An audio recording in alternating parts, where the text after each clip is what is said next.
Yes, isn't that cool? That's exactly how I love to start the day, with the sight of all those lined up bikes. Hello dear 1000 PS friends, I'm Wolf and today I'm in Tenerife to ride the brand new KTM 1390 Adventure S Evo for the very first time. My goal is to find out whether all that long waiting has been worth it. Stay tuned, it's going to be exciting.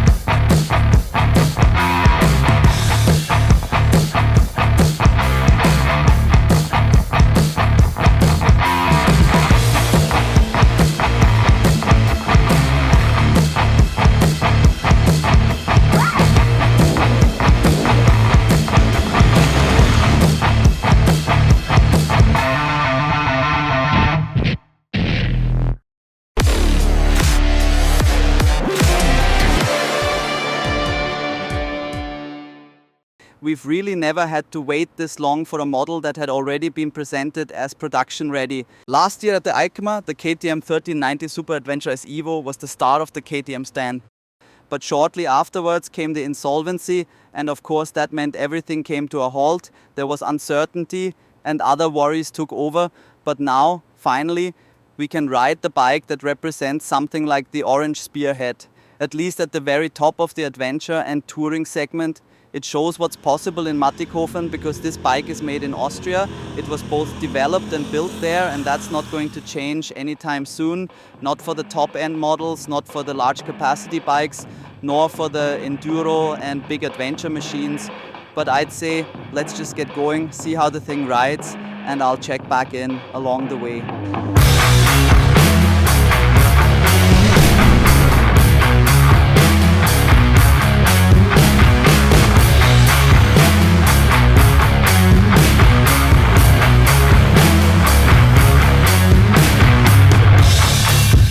Right, by now we've been on the road for half a day and have already gathered quite a few impressions here on Tenerife. But before we get into that, let's take a proper look at the bike itself. Here we have the KTM 1390 Super Adventure S Evo. Basically the full package, you could say. Let's do a quick walk around and have a look in detail at what's new. We'll start as always with the engine. The 75-degree V-twin now delivers 173 horsepower at 9,500 revolutions and a maximum torque of 145 Newton meters at 8,000 RPM. Its displacement is 1,350 cubic centimeters and it's still an immensely powerful unit. The engine has been thoroughly revised with new throttle bodies, modified valve seats, and now features a camshaft system which makes it even punchier from low revs and gives it a stronger pull above 6,500 RPM. The valve clearance service interval has been doubled from 30,000 to 60,000 kilometers, which in practice is a significant improvement. And another big gain in comfort is the new automatic gearbox, the AMT. KTM calls it an automated manual transmission where a mechanical centrifugal clutch takes care of the clutching. You can set it up in 3 different shifting modes: Comfort, Street and Sport. Depending on which mode you select, the engine revs differently. In Comfort it shifts earlier, in Street a bit later, and in Sport it revs all the way up. But of course you can intervene manually at any time or switch to full manual mode. You do that via a small switch on the right handlebar, and you've got both a traditional foot shifter and paddle shifters for up and down changes. So KTM really leaves the choice entirely up to the rider. I'll tell you later in my riding impressions which setup I've mostly been using today. But for now, let's keep summarizing all the features. Naturally, we can't overlook the electronic suspension. It offers 220 millimeters of travel, both front and rear. It's the latest generation of the WP Apex SRT semi-active system, which has been further refined, now featuring magnetic valves. That results in even more precise damping, so the bike really feels like it's gliding on rails through the corners. You can also fine-tune the settings manually, and they're linked to the riding modes. There are 5 modes in total: Street, Sport, Rain, Off-road, and 1 freely configurable custom mode. The riding modes control how everything works together: throttle response, power delivery, engine braking, and for the first time on a KTM, you can actually adjust the engine braking yourself. They also manage the ABS, traction control, the electronic suspension, and even the shifting behavior of the automatic gearbox. Our test bike also came with the rally mode as an extra feature, which as usual allows you to adjust traction control in 9 different levels. What you also get with this rally mode is the dynamic slip adjuster, something I've already written on the Husqvarna 701 Enduro. Riders of the Rally 690 Enduro were actually the first to get it, and it works brilliantly. Let's say you're riding off-road on loose terrain or tackling a steep climb and your traction control is set too high. The system detects that automatically and reduces the traction control until you've made it past the obstacle, whether it's a muddy section or a gravelly uphill, and then it reverts to your preset traction control level afterwards. It's really clever stuff. We couldn't properly test it today because we've been riding on tarmac, but as I said, I've already tried it on the Husqvarna 701 Enduro, and it's gradually finding its way into all KTM adventure bikes, and it truly makes sense. It's all quite complex, but you can really personalize every little detail. Everything is displayed on a big 8-inch TFT screen, which you can split and operate via touchscreen. You can go deep into the menus and set everything exactly how you like it. For example, I've created 2 custom modes for myself. Throttle response set to road, traction control to street, shifting mode to comfort, engine braking to standard, and damping to comfort. You can also separately adjust the preload. So the range of settings is really extensive, and the operation is intuitive using the controls on the left handlebar. There's a joystick and a confirmation button. And what's really handy is that I've got a dedicated mode switch on the right handlebar, so I can switch between modes on the fly and confirm the selection with a longer press. You can also do the same thing from the left side if you prefer. It's all very well thought out. Another highlight of this TFT display is the built-in navigation system. It comes with full map navigation, and you don't even need a phone for it because it works offline. It's an offline navigation system. You just have to download the map data for the country you're in, which requires a Wi-Fi connection or a mobile hotspot, for instance, from your phone. Once that's done, you can enter a destination and use it like a proper sat-nav. They actually had us navigate to our lunch stop using it, and it worked flawlessly, has no complaints at all. What doesn't work yet though is uploading GPX tracks or planning a route at home on your phone or laptop and then transferring it to the bike.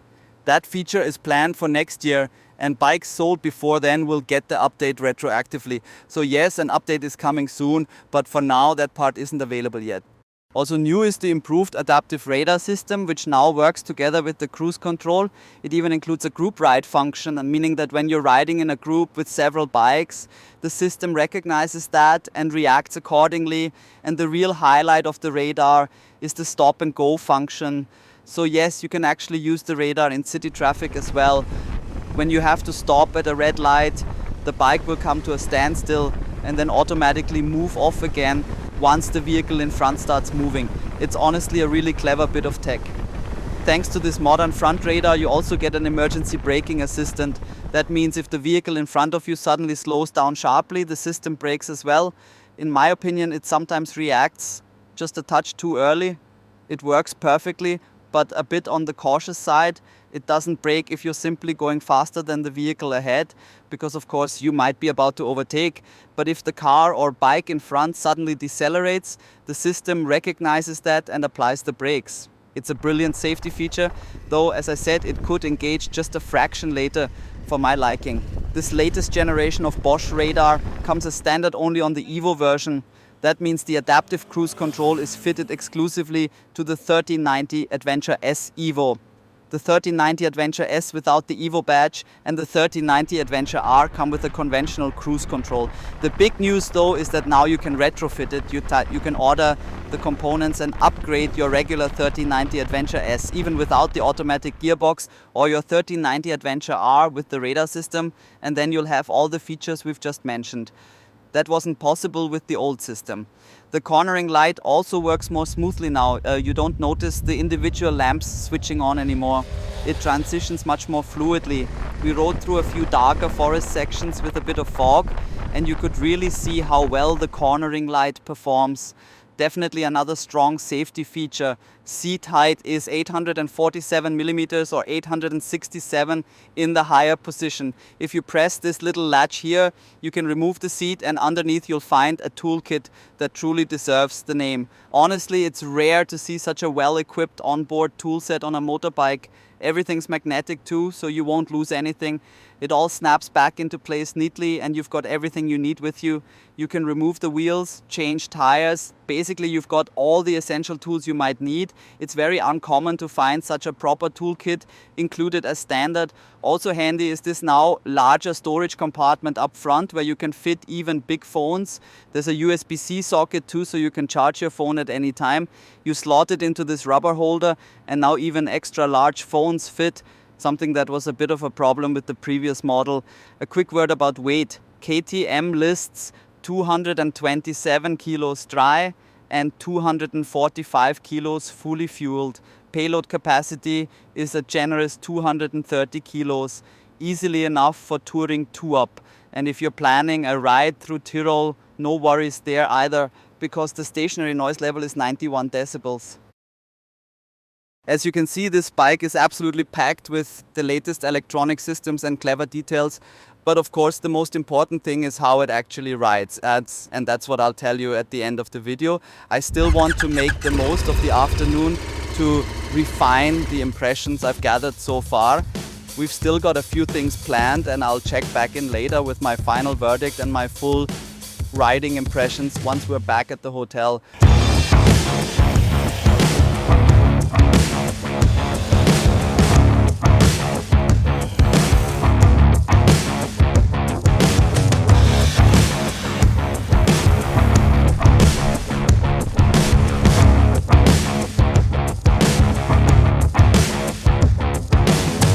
So we're back at the hotel, and luckily we made it just before sunset. I'll put it this way.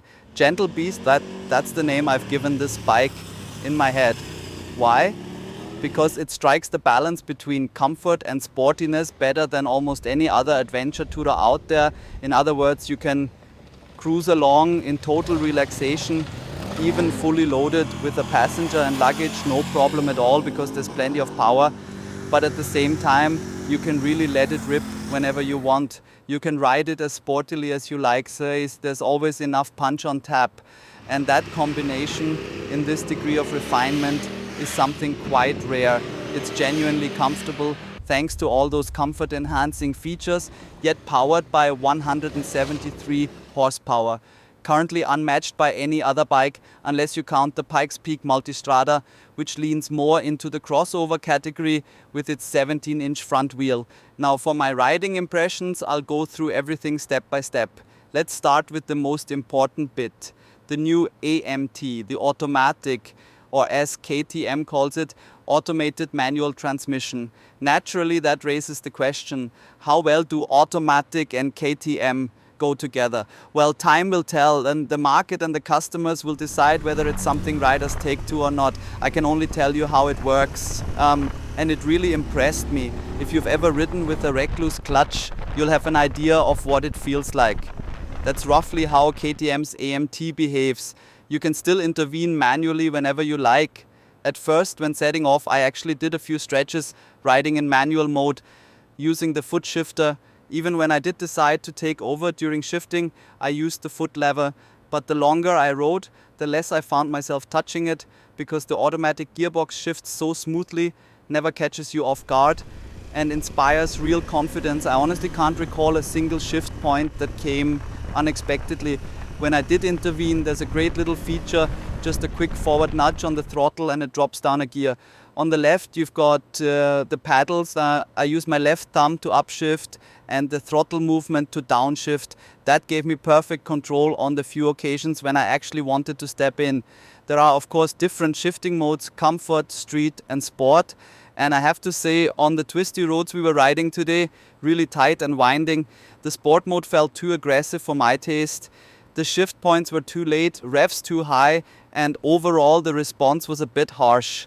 You'd often be stuck in second gear with barely a chance to upshift. So I went back to street mode and eventually settled on comfort. Personally, comfort suited me best. Of course, as a KTM rider, admitting that might sting a bit, not being in sport mode all the time. I've always said sport is the most important one for me. But in this case, with such a powerful machine, sport mode is extremely aggressive, both in shifting behavior and in how it delivers power. And especially on tight, winding roads, you really have to think about what makes sense. For me, comfort mode made for a much smoother ride, and honestly I don't think I was any slower because of it. And then of course you've also got the custom modes where you can tailor everything to your liking, fine-tuning how the different parameters work together. And I really think on a bike like this, that's something every rider should take the time to figure out for themselves. So on the more relaxed rides, I eventually settled on this setup. Throttle response in street mode, shifting mode in comfort, and the suspension initially in comfort as well. But once the pace picked up, I switched the suspension to sport, simply because that makes the bike more stable through long, fast corners. In comfort mode, it did feel a little soft at times, but only when we were really pushing hard. Still, even the comfort suspension is absolutely suitable for brisk cruising. As the name suggests, it's very, very comfortable. But when you really want to press on, when you want to bring out the sporty side of a KTM, then the sport suspension is definitely the right choice. Or you can always go for the compromise in between, the street suspension, which is a good all-round setting. I think we've covered the automatic now. Whether KTM riders will come to love it remains to be seen, but what's certain is that it works really well. We also asked on YouTube for your questions, and quite a few came in. Several of you wanted to know whether I can compare it to the automatic system from BMW or to Honda's DCT. The answer is both yes and no. Unfortunately, I haven't yet ridden the BMW with an automatic gearbox, so I can't really comment on that comparison. But I have spent tens of thousands of kilometers on bikes with Honda's DCT, and I can say this: KTM's AMT can be ridden in a sportier way. That's simply because in sport mode or even in street mode, the AMT shifts quite late, letting the engine rev high, and it does that all on its own. With Honda's DCT, you usually have to help it along because it really opened the throttle to get similarly sporty gear changes to what KTM's AMT delivers naturally.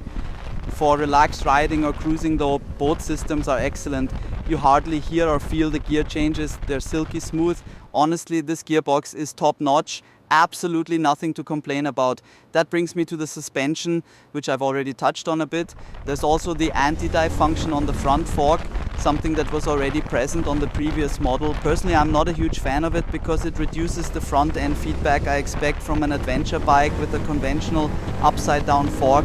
And to be honest, the 1390 Super Adventure doesn't really dive much under braking anyway, so I switched the anti-dive off. I tried it out, saw how it worked, but ultimately preferred the feel of the normal semi-active fork without it. In general, damping is still linked to the riding mode. You can adjust preload automatically or set it manually, and that's a great feature. Especially when you're riding fast, you really notice how planted the bike feels, how precise everything is.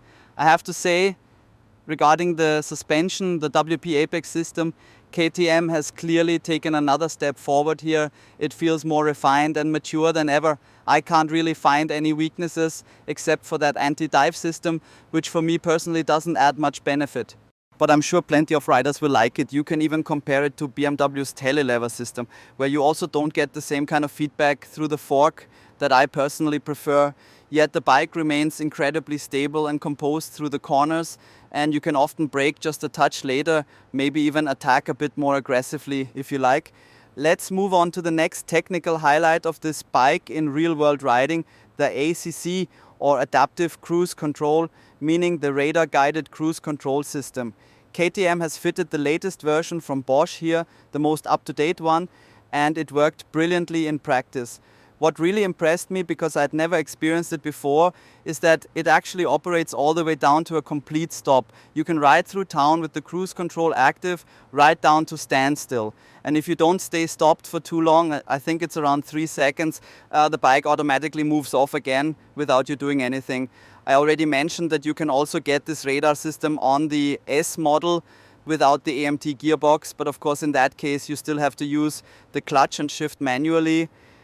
Combined with the automatic though, this stop and go radar function is a brilliant feature and a real boost for comfort.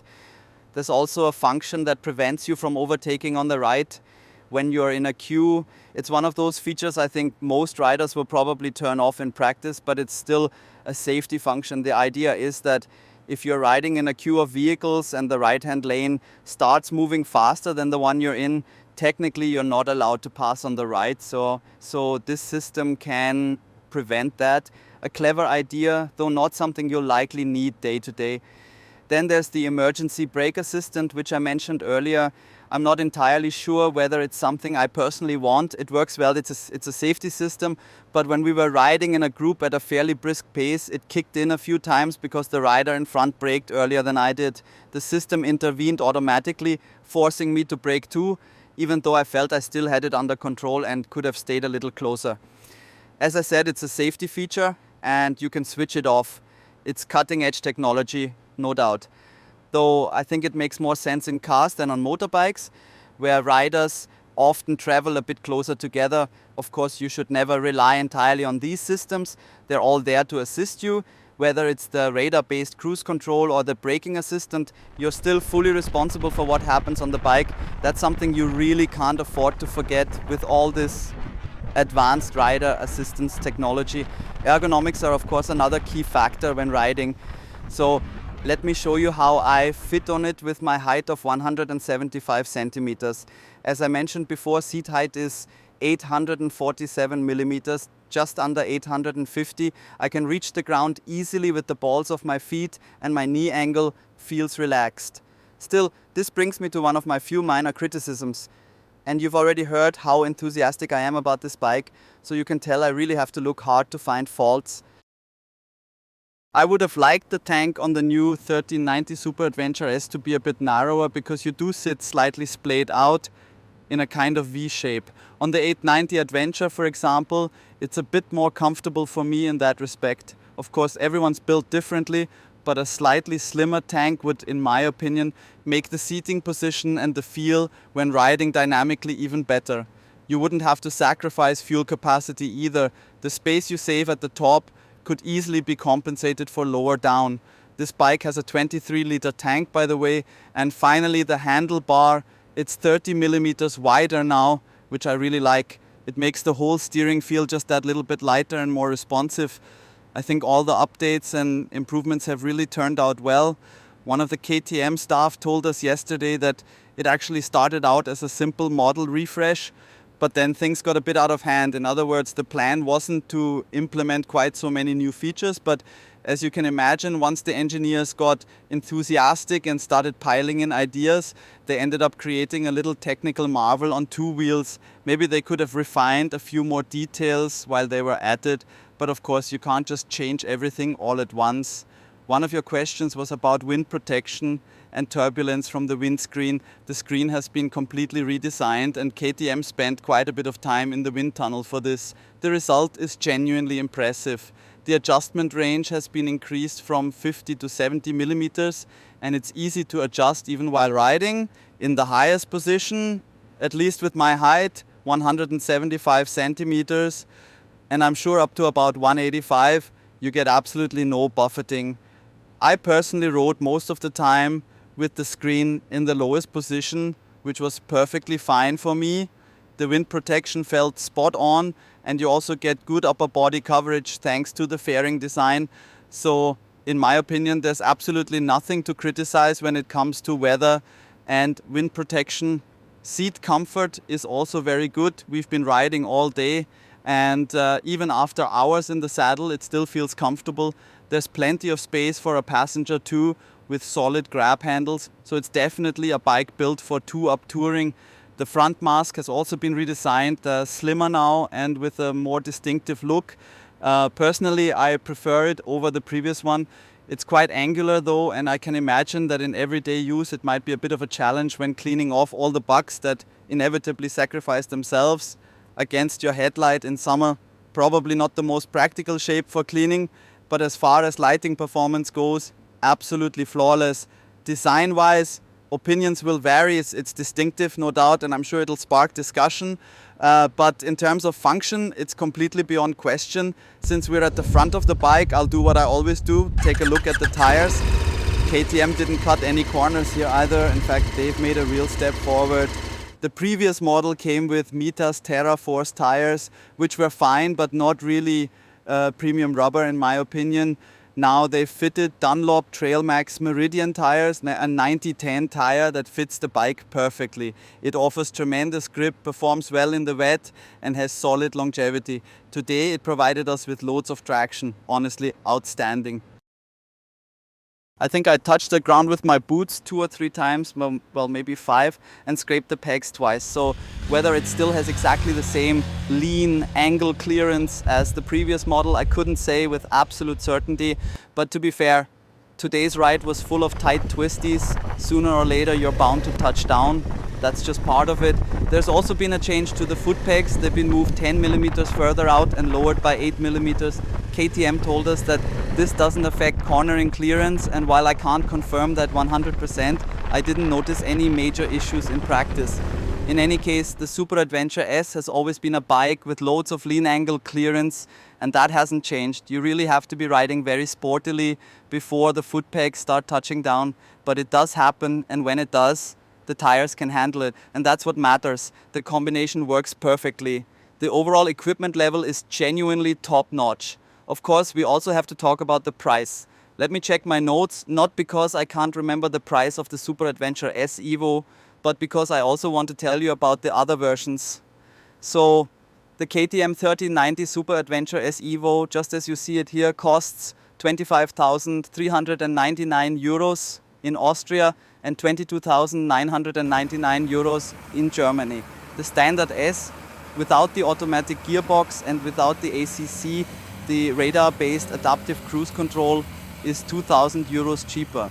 2,000 is quite a lot for the automatic, but okay, here you get both systems together. The R version costs 23,799 euros. In Germany, the S is 20,999 euros and the R 21,399 euros. It might actually make sense for KTM to consider offering variants with automatic but without radar, or vice versa. That's something they'll surely work out in their product and pricing strategy. Overall, I think the price is fair compared with the established competition. If we set aside all the new brands currently entering the market, which technically are certainly not yet on the same level as this, and compare instead with BMW and Ducati, KTM's direct rivals in this class, then the pricing is very competitive. I'm convinced this is a hugely important model for KTM because the company needs to rebuild trust and win back customers. It's a matter of restoring the brand's image. And with this model, they've clearly taken a major step in that direction. Technically, it's beyond any doubt. This bike represents the very latest in motorcycle engineering. Whether you prefer BMW's automatic system or KTM's will ultimately come down to taste. But what's certain is that KTM has built a thoroughly mature machine at the highest technological level. The crucial part now will be long-term quality, the feel, the perceived quality. And here there's nothing to criticize, everything is beautifully finished. Still, what really matters is that customers are happy that they can ride the bike rather than take it to the workshop. Reliability will be key. The bike comes with a 4-year warranty, but of course that only means something if the bike itself performs reliably. That's what will really determine success over the next months and years, whether KTM can rebuild confidence and bring riders back. And with this model, they've made a very good start. So returning to my initial question, was the wait worth it? I'd say definitely yes. Even though this bike was practically finished a year ago, it hasn't aged a bit. On the contrary, it's packed with innovations. Probably the most advanced radar-guided cruise control system out there, a modern automatic transmission and superb suspension that sets a new benchmark. So despite having been ready for launch a year earlier, it still feels like a genuinely new model. I'm really curious to hear what you think about the KTM 1390 Super Adventure S Evo and about the idea of an automatic on a KTM. Do you think this model will help KTM win back riders?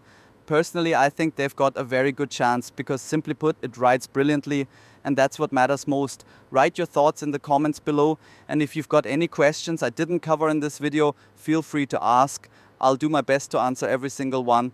And don't forget to give the video a thumbs up, both for me and for the KTM crew who've really put in an incredible effort through what's been a tough few months. And if you haven't yet, make sure to subscribe to our channel so you won't miss any of our future videos.